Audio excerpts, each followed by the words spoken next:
ఓంకారేశ్వర మహాక్షేత్రంలో ఈ విధంగా ఉంటాయి శివలింగాలు.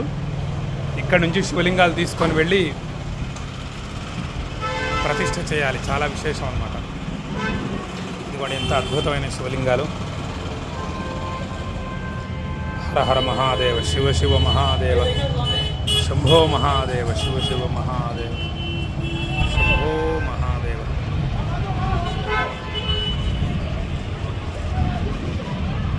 హర హర్ నర్మదే, హర హర్ నర్మదే. నర్మదా నది అంత గొప్పది చూడండి. ఇవన్నీ కూడా నర్మదా నదిలో దొరికేటటువంటి శివలింగాలే.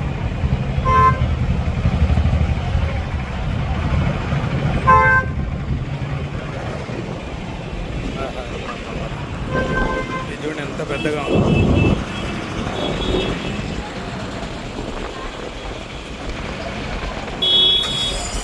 ఇవన్నీ నర్మదా బాణాలు అంటారు వీటిని. ఆహా, ఎంత అద్భుతంగా ఆనందంగా ఉందో.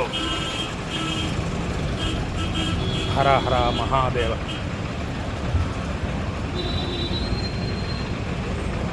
ఎన్ని శివలింగాలు, ఎన్ని శివలింగాలు. అబ్బా అబ్బా అబ్బా. హర హరోం హర హర మహాదేవ, శంభో మహాదేవ.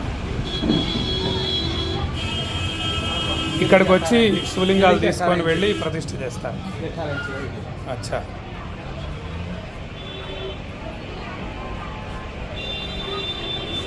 కాశీకి కూడా ఇక్కడ నుంచే తీసుకొని వెళ్ళి శివలింగ ప్రతిష్ఠ చేస్తారు. చేయటం మంచిది, అలా చేయాలి. అసలు ఒక్కసారి ఈ శివలింగాన్ని తీసుకొని నర్మదా నదిలో ముంచి తీసుకొని వెళ్ళి ప్రతిష్ఠ చేయాలి. దానికి ఇంకా చాలా కార్యక్రమం ఉంటుంది. ధాన్యాధివాసం, పుష్పాధివాసం, జలాధివాసం, శయ్యాధివాసం, ఇలా అధివాసాలు ఉంటాయి. అలా ప్రతిష్ఠ చేయాలి. ఇదిగోండి ఈ శివలింగం ఎంత బాగుందో చూడండి. హర హర హర హర మహాదేవ.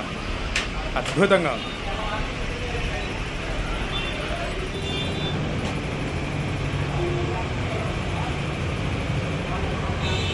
హర హర నర్మదే. ఇదిగోండి స్ఫటికలింగం. ఆహా, ఎంత స్ఫటికం, ఎంత అద్భుతంగా ఉంది. స్ఫటికలింగాన్ని పూజించడం చాలా విశేషం.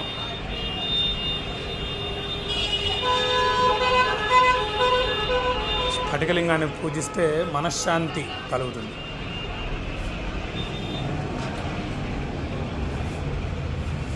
హర హర మహాదేవ్. ఇవన్నీ ధారాపాత్రలు.